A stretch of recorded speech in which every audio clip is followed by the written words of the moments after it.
Frodo, scrutant le lointain, vit s'avancer 2 grands rochers, comme de hauts pics ou d'immenses colonnes de pierre. Ils se dressaient, grands et sinistres, de part et d'autre du cours d'eau. Une ouverture étroite apparut entre eux. Le fleuve les emportait vers celle-ci. « Voyez les Argonates, les piliers des rois !» s'écria Aragorn. On aurait dit 2 géants, vaste forme grise, aussi silencieuse que menaçante. Puis il vit qu'elles étaient ouvrées et façonnées. Le savoir-faire et la puissance d'autrefois les avaient taillées à la ressemblance de figures majestueuses que le soleil et les pluies des années oubliées n'avaient toujours pas effacées. Les Argonath, car oui, c'est bien les Argonath au pluriel et non l'Argonath au singulier, sont des statues grandioses mettant en garde les étrangers entrant dans le nord du Gondor tout en témoignant de la puissance passée de ce royaume. Dans cet épisode des Échos d'Imladris, nous allons nous pencher sur les Argonath près du lac Nen Ithoel où les 2 rois surveillent les frontières septentrionales du Gondor.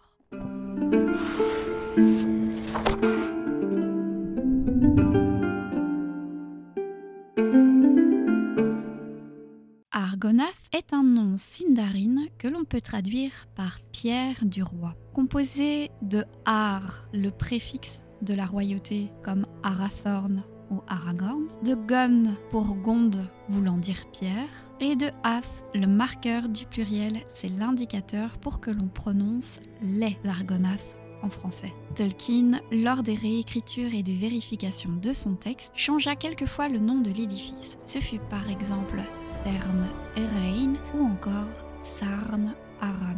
Ces 2 piliers sont emblématiques, adorés par les illustrateurs et porteurs de la gloire du passé. Gravés vers 1250 du Troisième Âge pour immortaliser les fondateurs du Gondor, Isildur et Anarion, les Argonath sont placés tous les 2 sur un piédestal dont les fondations sont immergées, tenant chacun une hache dans la main droite et tendant leur bras gauche, mettant la paume de leur main vers l'extérieur. 2 couronnes et 2 aumes ornent leur tête. Ces 2 géants sont marqués par les siècles, mais gardent toujours cette splendeur perdue. De cette manière, les 2 hauts rois défient tout intrus souhaitant pénétrer dans leur territoire par le nord. Dans The Nature of Middle-earth, il est expliqué que, chez les hommes à l'inverse des elfes, faire certains gestes avec sa main gauche porte une connotation hostile. Faire face aux hommes avec la main gauche est donc un geste hostile, un signe de défiance et d'avertissement.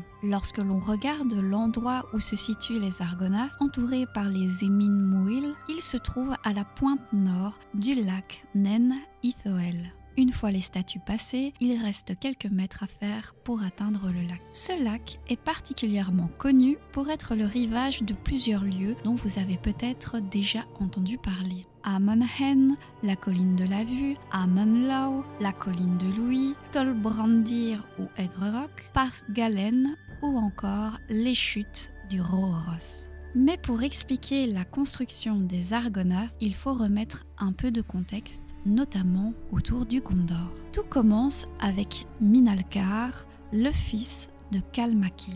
En 1240 du Troisième Âge, le roi Narmakil, l'un des responsabilités de la gouvernance d'un royaume, nomma son neveu Minalcar régent. Ainsi, Minalcar eut sur les épaules tous les devoirs d'un roi, sachant qu'un jour il finirait par le devenir. Car oui, le roi Narmakil étant sans enfant, c'est son frère Calmakil qui hériterait du trône, faisant donc de Minalcar l'héritier de Calmakil, son père. Lors de sa régence sous Narmakil, le principal souci que Minalcar rencontra se situa vers les frontières septentrionales du Gondor et était incarné par les hommes du Nord. En effet, ceux-ci avaient reçu des rois précédents de vastes territoires au-delà de Landuin et au sud de la forêt de Verbois-le-Grand. Ainsi, les hommes du Nord protégeaient le Gondor des attaques des Orientais. Par le passé, avaient tenté des incursions répétées, passant par la plaine entre la mer intérieure et les montagnes de cendres. Grâce à cette alliance entre le Gondor et les hommes peuplant le Rhovanion, ces derniers se multiplièrent. Sous le règne de Narmakil, les Orientais revinrent attaquer de temps en temps. Mais ce qui tracassa surtout Minalcar, c'étaient les rumeurs qui circulaient. Il était dit que certains hommes du Nord n'étaient plus fidèles au Gondor et que, par intérêt, certains soutenaient les Orientais. C'est en 1248 que Minalcar prit la décision de partir en guerre contre les hommes de l'Est et mit en déroute une grande armée d'Orientais entre le Rhovanion et la mer intérieure. Il détruisit tous les villages et installations à l'est de la mer. C'est ce moment clé qui permit à Minalcar de changer de nom. Il se fit appeler Romen-Dakil, le vainqueur de l'Est. Après cette victoire écrasante, Romen-Dakil fortifia la rive occidentale de l'Anduin jusqu'à la rencontre avec la rivière Limclair. Il ordonna la création des Argonaths au nord du lac Nen Ithoel. Ces piliers de roi marquent l'interdiction à tout étranger de descendre le fleuve Anduin au-delà des Emin Muil. En plus de ces constructions, un renouvellement de l'alliance avec les hommes du Nord fut dit. Romen-Dakil prit bon nombre d'hommes du Nord à son service et certains furent nommés à des grades importants de son armée. Mais la plus belle preuve d'alliance fut lorsqu'il envoya son propre fils Valacar vivre quelque temps auprès de Vidugavia, au roi du Rhovanion, même s'il ne régnait que sur une petite région entre Verbois-le-Grand et la rivière Helduin. Valacar, fils de Romen-Dakil, fut nommé ambassadeur et finit par aimer cet endroit, à tel point qu'il épousa Vidumavi, la fille de Vidugavia. Les conséquences de ce mariage furent les fondations de la lutte fratricide du Gondor, mais cela est une histoire pour un autre écho. En cherchant d'autres informations sur les Argonaths, il est écrit dans le Silmarillion ceci. En parlant d'Isildur et Anarion, la maison d'Isildur se trouvait à Minas Ithil et celle d'Anarion à Minas Anor. Mais leur royaume était partagé entre eux et leur trône s'élevait côte à côte dans la grande salle d'Osgiliath. Telles étaient les principales demeures des Núménoréens au Gondor. Mais on leur doit bien d'autres formidables et merveilleux ouvrages aux Argonaths, à Aglarond, à Erech et dans le cercle d'Angrenost que les hommes appelaient Isengard. Ils élevèrent le pinacle d'Orthanc taillé dans l'infrangible roc.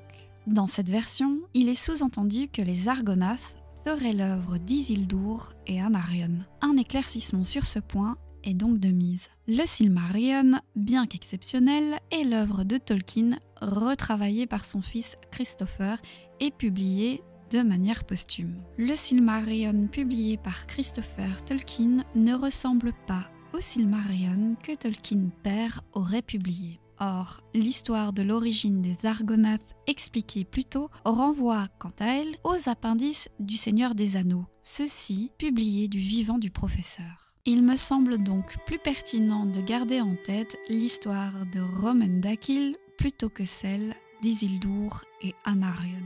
Que ce soit à travers la lecture du chapitre La Grande Rivière ou à travers l'adaptation cinématographique de Peter Jackson, le public, lecteur, téléspectateur a pu se rendre compte de la grandeur et la magnificence des statues. Cela renvoie à un sentiment partagé par les hobbits. Les bâtiments d'origine núménoréenne et gondorienne paraissent avoir été sculptés par des géants. Dans son livre Les mondes de Tolkien, John Garth nous dit que ces constructions sorties des montagnes et semblant démesurées pour les êtres humains nous laissent un sentiment de mélancolie. C'est ce que l'archéologue Deborah Szabo appelle la vision propre de Tolkien sur le passé, c'est-à-dire ce sentiment que les jours anciens sont derrière et bien meilleurs que le présent. Les Argonaths étant le plus bel exemple. Dans les livres, à l'approche des statues, Boromir n'est vraiment pas à l'aise, quant à Frodo, il est carrément effrayé. Pourtant, elles vont éveiller en Aragorn toute la fierté de sa lignée. Cette idée de construction faite par les géants fait écho aux statues égyptiennes selon Christina Scull dans son essai The Influence of Archaeology and History on Tolkien's World. Et pour cause, Tolkien écrit dans une lettre adressée à Ronaber, la lettre 211, les Núménoréens du Gondor étaient orgueilleux, singuliers et archaïques. Et c'est, disons, en termes égyptiens qu'on les représente le mieux. À de nombreux égards, ils ressemblaient à des Égyptiens. L'amour du gigantesque et du massif et la possibilité de construire ainsi. Cette similitude est d'autant plus flagrante avec la ressemblance entre la vallée des tombes de Núménor et la vallée des rois en Égypte. Ici se finit le récit autour des Argonath, ces deux grands rois qui veillent sur le Gondor et qui traverseront les âges avec lui. D'autres grands événements marquèrent la Terre du Milieu. D'autres lieux sont empreints de vestiges d'un glorieux passé. Je vous retrouve bientôt pour vous conter un nouvel écho parvenu jusqu'à Imladris.